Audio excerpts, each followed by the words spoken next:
Admiral Zexathyra stood on the bridge of the Imperial dreadnought, Eternal Dominion. Her 6 arms crossed in what her species considered a pose of supreme confidence. Through the massive viewport, she watched the blue marble of Earth spinning lazily in the void. Such a small, insignificant planet. Yet somehow, these humans had managed to establish colonies across 17 star systems in less than 2 centuries. The Galactic Empire had been watching them for 50 years now, and the High Council had finally decided these upstarts needed to be reminded of their place in the cosmic order. Communications Officer Veltar, open a channel to the human homeworld, Zexathyra commanded, her voice echoing through the bridge with the authority of someone who had conquered 47 species for the Empire. The bridge fell silent except for the hum of advanced technology. Around them, the Imperial First Fleet stretched out in perfect formation, 300 warships, each one capable of glassing a planet. The Empire's finest vessels, crewed by warriors from a dozen conquered worlds, all united under the purple and gold banner of Galactic Dominion. Veltar's tentacles danced across his console. Channel open, Admiral, broadcasting on all human frequencies. Zexathyra straightened to her full 8-foot height. This was a moment that would be remembered in galactic history. Attention! Species designation human. I am Admiral Zexathyra of the Galactic Empire's First Fleet. You have expanded beyond your designated sector without proper authorization from the High Council. Your rapid colonization threatens the stability of this galactic region. She paused, letting the weight of her words sink in. Behind her, officers from various conquered species nodded approvingly. The Kethrak with their crystalline exoskeletons, the gaseous Neftari floating in their containment suits, the reptilian Skordon with their razor-sharp claws, all had learned to respect Imperial authority. By order of Emperor Valdris the Eternal, you will immediately cease all expansion activities and prepare to submit to Imperial governance. You have 72 standard hours to respond with your unconditional surrender. Failure to comply will result in the systematic destruction of your colonies, followed by the pacification of your homeworld. This is not a negotiation. This is a declaration of your new reality. On the screens throughout the bridge, Earth continued its peaceful rotation, seemingly oblivious to the threat hanging in the void above it. Cities sparkled like jewels on the night side, while swirling clouds painted beautiful patterns across the day side. It was almost a shame to threaten such a pretty world, but the Empire's expansion waited for no one's aesthetic preferences. Message transmitted across all human networks, Admiral, Veltar reported. Their primitive communication satellites are carrying our words to every corner of their planet. Zexathyra smiled, revealing rows of sharp teeth. Excellent. Now we wait for their inevitable capitulation. Begin standard intimidation protocols. I want our ships visible from their surface telescopes. Let them count our guns and despair. What the Admiral didn't know was that her message was indeed being received across human space. In the depths of space, aboard a seemingly unremarkable cargo freighter called the Lucky Strike. Captain Sarah Chen was listening to the transmission with growing amusement. "Did you hear that, Marcus?" she called to her first officer, who was currently upside down in a maintenance shaft, cursing at a stubborn plasma coupling. Marcus Rodriguez emerged from the shaft, grease smeared across his face. "Yeah, I heard it. Systematic destruction. And unconditional surrender and all that. Pretty standard galactic bully talk, if you ask me." He wiped his hands on a rag. "What's our ETA to Earth?" Sarah checked her navigation console. "About 6 hours at current speed. Think we should warn them about the big scary fleet?" Marcus laughed, the sound echoing through the cramped bridge. "Warn them? Sarah, have you forgotten what we're carrying in our cargo hold?" Sarah's grin widened. "How could I forget? 23 million tons of refined humor-grade materials, fresh from the comedy mines of New Vegas Colony." She activated the ship's intercom. Attention all hands, this is your captain speaking. Change of plans, people.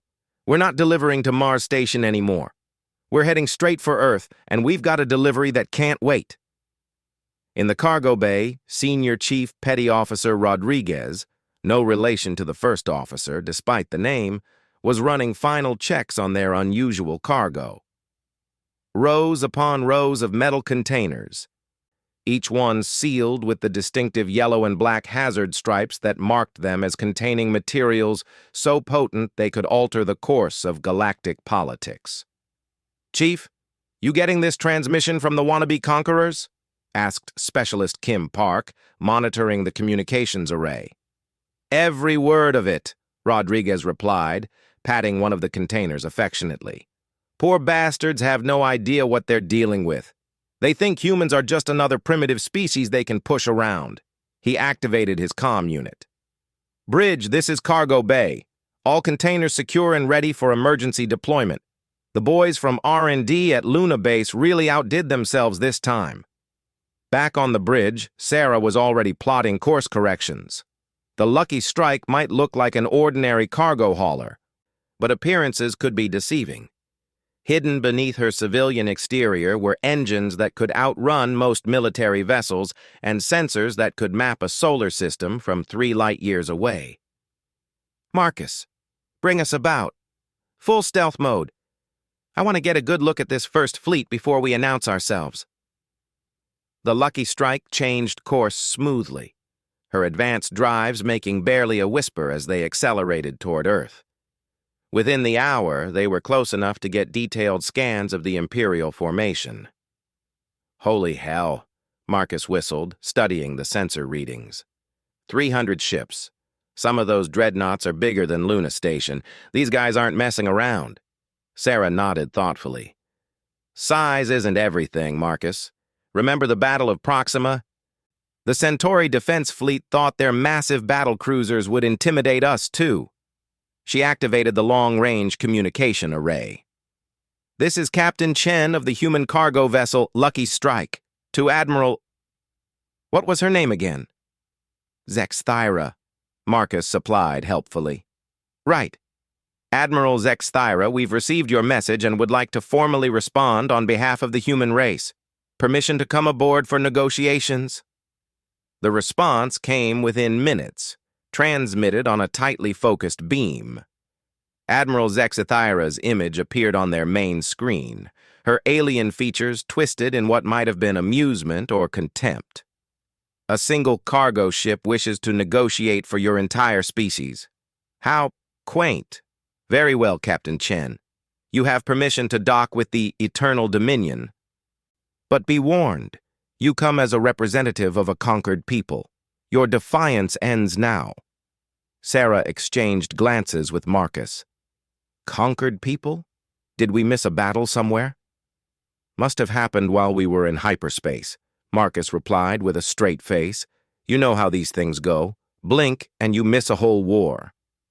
"Better get ready for our diplomatic mission," Sarah said, standing up and stretching. "Marcus, you have the bridge. Try not to start any intergalactic incidents while I'm gone." "No promises," Marcus called after her as she headed for the shuttle bay. As Sarah prepared for her diplomatic mission aboard the Eternal Dominion, Admiral Zexthyra was feeling quite pleased with herself. The humans were already sending negotiators. Clearly, the sight of the Imperial First Fleet had convinced them of the futility of resistance. This would be a simple matter of accepting their surrender and installing a planetary governor. "Prepare the ceremonial chambers," she ordered her aide. "I want full pomp and circumstance for this surrender. Let the humans see the glory of the empire they're about to join." What neither the Admiral nor Captain Chen knew was that this first meeting would set in motion events that would reshape the entire galactic political landscape. In cargo bays across human space, similar containers to those aboard the Lucky Strike were being loaded onto ships heading for strategic positions. The Human Defense Command had been preparing for this day for 50 years. The galaxy was about to learn that conquering humanity was not quite as simple as it appeared on paper. Captain Sarah Chen stepped off her shuttle and into the docking bay of the Eternal Dominion, trying not to look impressed by the massive scale of everything around her. The Imperial Dreadnought was easily 50 times the size of her cargo freighter, its corridors wide enough to fly a small fighter through. Everywhere she looked, alien soldiers in elaborate purple and gold uniforms stood at attention, their various species united by their identical expressions of barely concealed hostility. Her escort was a towering Kethrak named General Storvek, whose crystalline exoskeleton clicked and chimed with each step. "Follow me, human. The Admiral awaits your surrender in the ceremonial chambers." "Surrender?" Sarah asked innocently, adjusting the small device clipped to her uniform collar. To the aliens, it looked like a simple translator unit. In reality, it was something far more significant. "I think there might be some confusion. I'm here to negotiate." General Storvek's laugh sounded like breaking glass. "There is nothing to negotiate. Your species will submit to Imperial rule, or your worlds will burn. These are the only options the Empire offers." Sarah nodded thoughtfully as they walked through corridors lined with tapestries depicting the conquest of various worlds. Each one showed the same pattern: Imperial fleets arriving, brief battles, and then alien leaders kneeling before the Emperor. Quite an impressive collection. "How many species have you conquered this way?" 47 civilizations have seen the wisdom of joining the Empire, Storvek replied proudly. "Some required more persuasion than others. The Zelani thought their psionic powers would protect them. The Brutok believed their warrior culture made them invincible. The Kethmar tried to hide in their underwater cities. All learned the same lesson in the end." "And what lesson is that?" "That resistance is futile when faced with Imperial might." They entered a vast ceremonial chamber with a domed ceiling that displayed real-time images of the Imperial fleet in orbit. At the far end, Admiral Zexathira sat on an elaborate throne, flanked by officers representing every major species in the Empire. The setup was clearly designed to intimidate and overwhelm visiting dignitaries. "Ah, the human representative," Admiral Zexathira said, her voice echoing through the chamber. "I trust your journey here gave you time to appreciate the full scope of the forces arrayed against your homeworld." Sarah walked forward calmly, her footsteps echoing in the vast space. "It certainly gave me time to think, Admiral. I've been considering your offer." "It was not an offer, it was a demand." "Right, of course. Your demand for our unconditional surrender?" Sarah stopped in front of the throne and smiled. "I have to ask, though, has anyone ever said no to you before?" The question seemed to catch the Admiral off guard. Several of the alien officers shifted uncomfortably. "Said no?" "You know, refused your generous offer of conquest. Told you to take your fleet and go find someone else to bother." Admiral Zexathira's 6 arms gestured dismissively. "Such foolishness would only result in their destruction. No rational species would choose annihilation over submission." "Interesting," Sarah mused, reaching up to touch the device on her collar. "That's a very limited view of rationality. You see, Admiral, humanity has a different perspective on these things. We've been thinking about this moment for 50 years, ever since we first detected your empire expanding in this direction." "And what conclusion did your thinking reach?" The Admiral's voice dripped with condescension. Sarah's smile grew wider. "We concluded that any empire that thinks conquest is the only solution to galactic politics probably hasn't been introduced to some of humanity's more innovative approaches to conflict resolution." She pressed a small button on her collar device. Immediately, every communication screen in the ceremonial chamber flickered to life. Similar screens across the entire Imperial fleet began displaying the same signal. "What is the meaning of this?" Admiral Zexathira demanded, rising from her throne. "This, Admiral, is humanity's formal response to your ultimatum." The screens showed a simple image: a cartoon drawing of Admiral Zexathyra herself, easily recognizable despite being rendered in an exaggerated comedic style. The cartoon admiral was shown slipping on what appeared to be a banana peel, her 6 arms windmilling frantically as she fell backward. Below the image, text scrolled by in every major galactic language. Galactic Empire status slipped up big time. A sound began to fill the chamber, not from the screens, but from Sarah herself. She was laughing. Not a polite diplomatic chuckle, but full-throated, genuine laughter that echoed off the ceremonial walls. You mock the Empire? General Storvek's crystalline form literally vibrated with outrage. Oh, this is just the beginning, Sarah gasped between laughs. Computer, initiate protocol punchline alpha. Across the Imperial fleet, every single communication system simultaneously activated. The screens now showed a rapid-fire montage of images and videos. Admiral Zexathyra's dramatic ultimatum was replayed, but with sound effects added, slide whistles during her pauses for effect, a sad trombone when she mentioned systematic destruction, and circus music playing underneath her threats. But that wasn't the worst part. The worst part was what happened next. The cargo containers aboard the Lucky Strike opened, releasing their contents into space. What emerged wasn't weapons or missiles. It was something far more devastating to an empire built on fear and intimidation. Thousands of small drones spread out through the area around Earth, each one equipped with holographic projectors. Suddenly, the space around the Imperial fleet was filled with giant three-dimensional images, cartoons of Imperial officers tripping over themselves, memes featuring the Emperor himself with silly captions, holographic banana peels floating between the warships, and everywhere the sound of laughter, not just from Sarah, but from thousands of human voices, broadcast from every colony and station in human space. On the bridge of the Eternal Dominion, chaos was beginning to break out. Junior officers were fighting to suppress smiles as they watched their admiral's ultimatum being transformed into a comedy routine. Some of the alien crew members, particularly the younger ones who had grown up under Imperial rule, were experiencing something they'd never felt before, the urge to laugh at authority. "Turn it off!" Admiral Zexathyra shrieked. "Turn all of it off!" "We're trying, Admiral," came the frantic response from the communications officer. "But the signal is being broadcast on every frequency simultaneously. It's penetrating our shields, bypassing our security systems. However they're doing this, it's technology we've never encountered." Sarah wiped tears from her eyes, finally getting her laughter under control.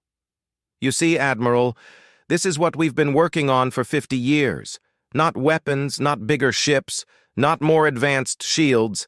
We've been perfecting the art of making galactic conquest look absolutely ridiculous." She gestured to the screens where the entertainment was reaching new heights.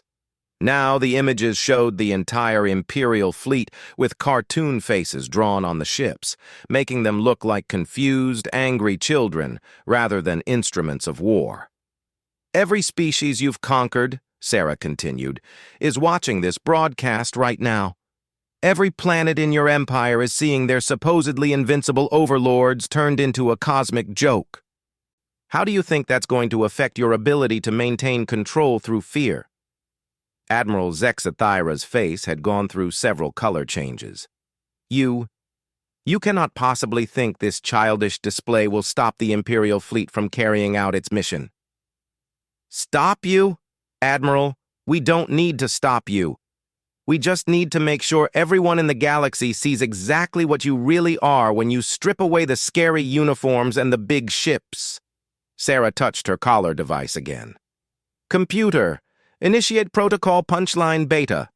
This time, the holographic projections changed to show what appeared to be a massive comedy theater in space, with the Imperial fleet as unwilling performers on the stage. Spotlights swept across the ships while invisible audiences applauded and laughed. The effect was surreal and undeniably diminishing. "Moreover," Sarah continued, "while you've been sitting here listening to my little presentation, something else has been happening. Computer, show current galactic communication traffic analysis."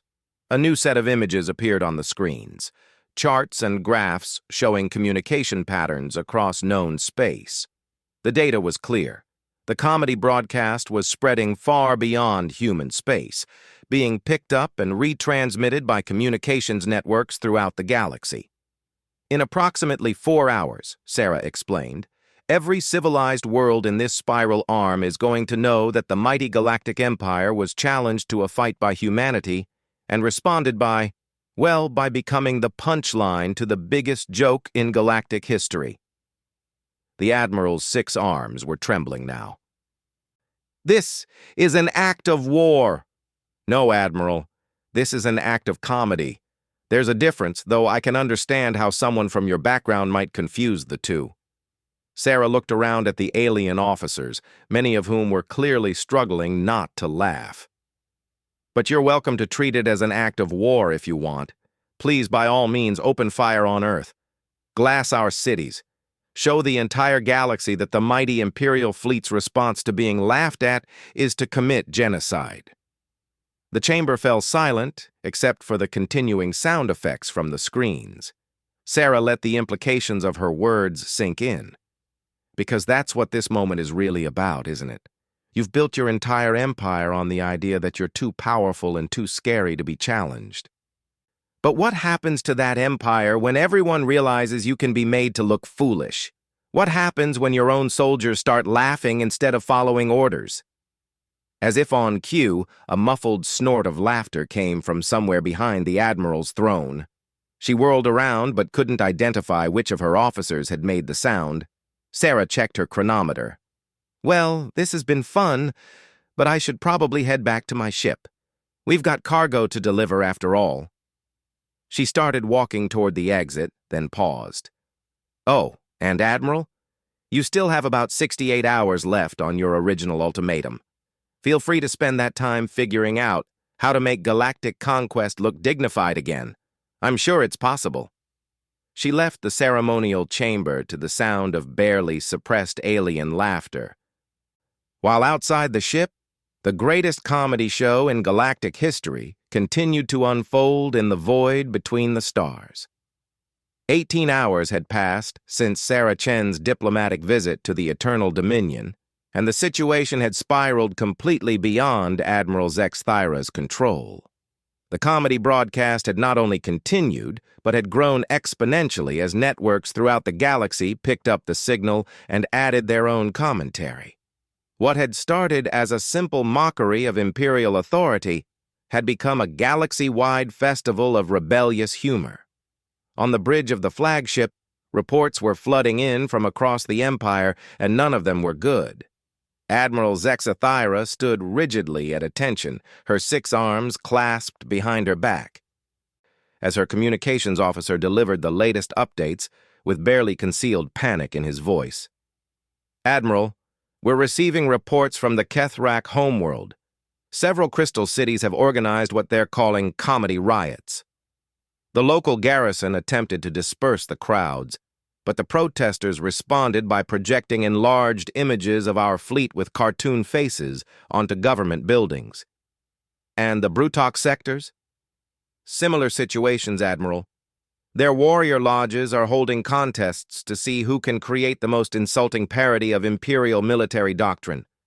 Some of their war songs now include verses about the great fleet that came to conquer laughter." Zexthira closed her eyes briefly.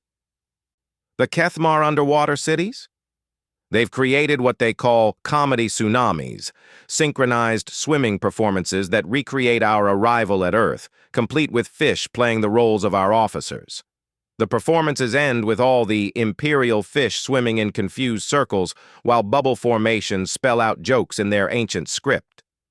Each report was worse than the last.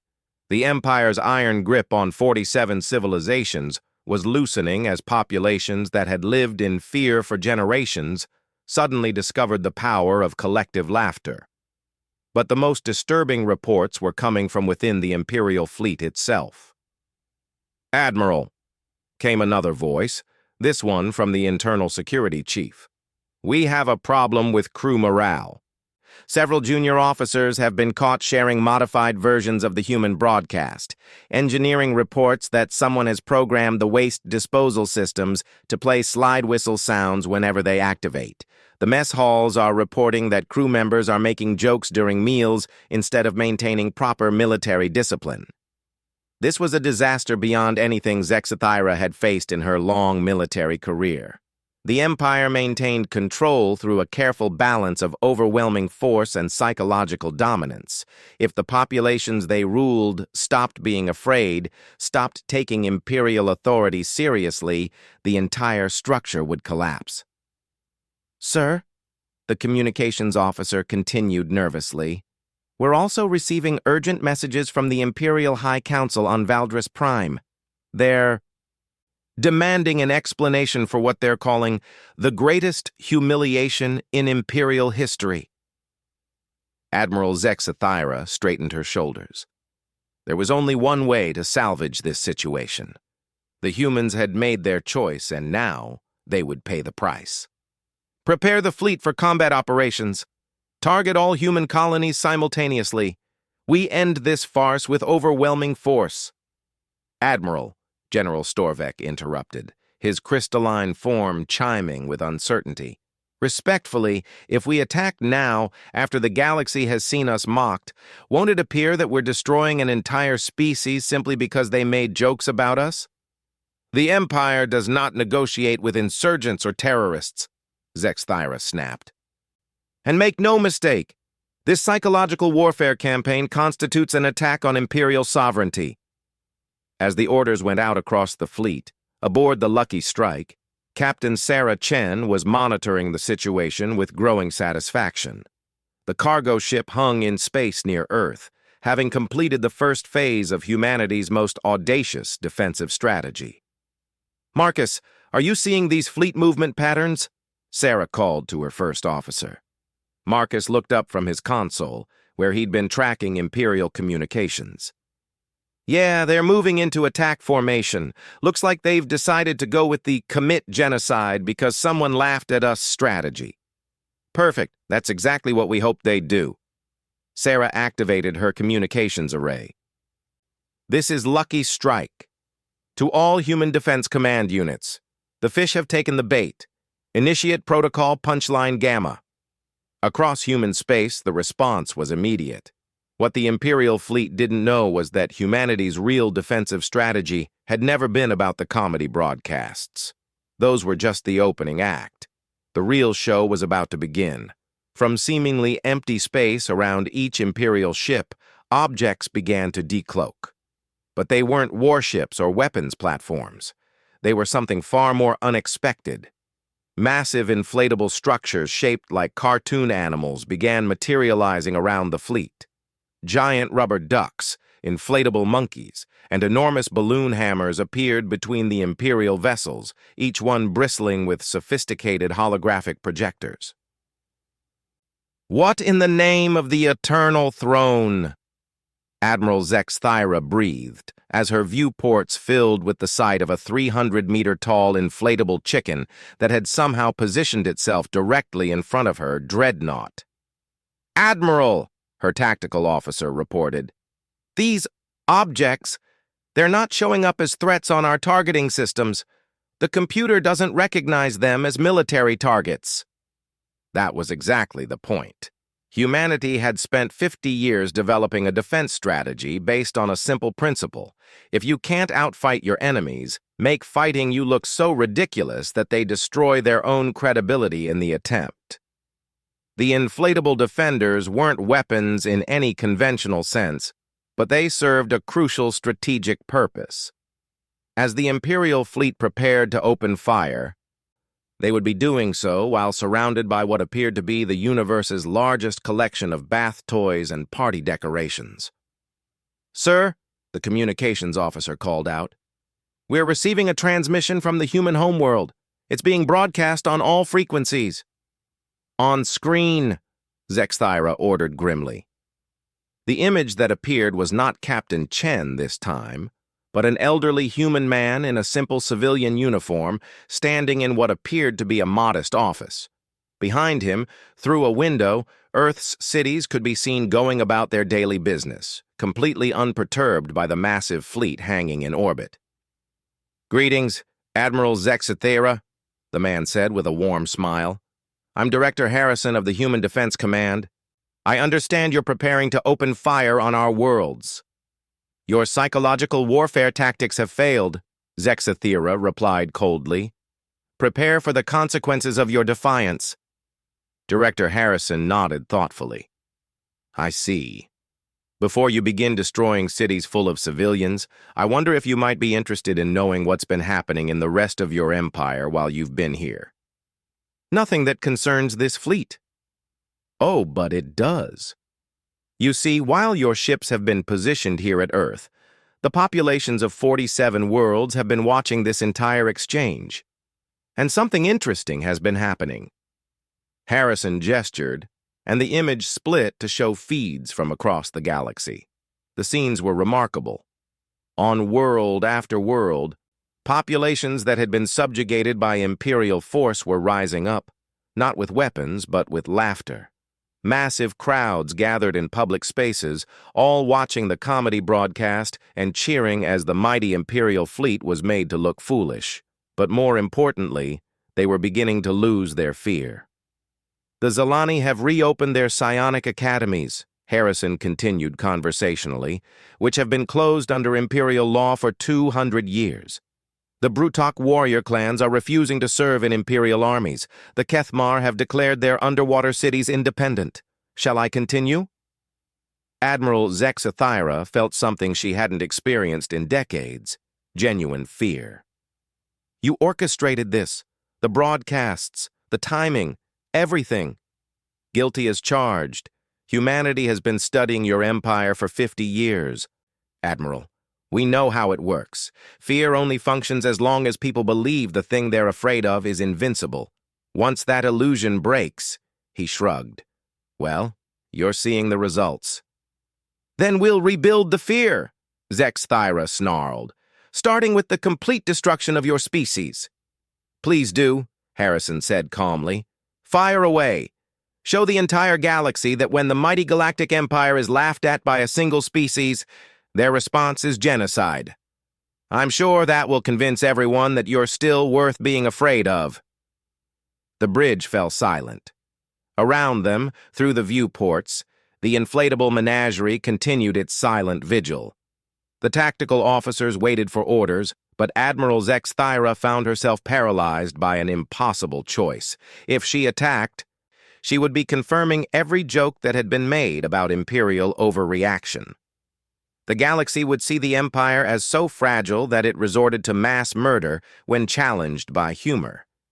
Every species under Imperial rule would know that their overlords were not gods of war, but petty tyrants who couldn't take a joke. If she didn't attack, she would be seen as backing down from her ultimatum, making the Empire appear weak and indecisive. "Admiral," General Storvek said quietly, "perhaps we should consider a strategic withdrawal. Return to Imperial space and reassess the situation." "Retreat?" Zexathera's voice was barely a whisper. "The humans have turned this into a no-win scenario," Storvek explained. "Every option we have makes the Empire look either brutal or weak. The only way to win would have been to never engage with them at all." As if hearing this conversation, Director Harrison spoke again from the screen. "Admiral, if I may offer a suggestion, there is a third option." "Which is?" "Join the joke. Admit that maybe, just maybe, galactic conquest isn't the only way to run an interstellar civilization. Help us create something new, a galactic community based on cooperation instead of domination." Admiral Zexathera stared at the human on the screen, then at the ridiculous inflatable creatures surrounding her fleet, then at her own officers who were clearly struggling not to laugh at the entire situation. For the first time in her military career, Admiral Zexathera of the Galactic Empire began to laugh. It started as a small chuckle, then grew into full-bodied laughter that echoed through the bridge. One by one, her officers joined in. The sound spread through the ship, then through the fleet, as hundreds of thousands of Imperial personnel finally released decades of pent-up tension. "Fleet communications," Zexathera gasped between laughs, "broadcast this message to all ships. The Galactic Empire formally requests to discuss terms for a new kind of galactic relationship." She looked up at the screen where Director Harrison was smiling broadly. "Congratulations, Director. You've achieved something no military force in galactic history has managed. You've defeated the Imperial fleet without firing a single shot." "Actually," Harrison replied, "we've achieved something better than that. We've turned enemies into friends." Outside the ships, the inflatable guardians slowly deflated and drifted away, their job complete. In their place, human cargo vessels began approaching with holds full of something the galaxy hadn't seen in centuries, genuine welcome packages for former enemies who had chosen to become allies. The Galactic Empire's age of conquest was over. The age of galactic comedy and cooperation had begun.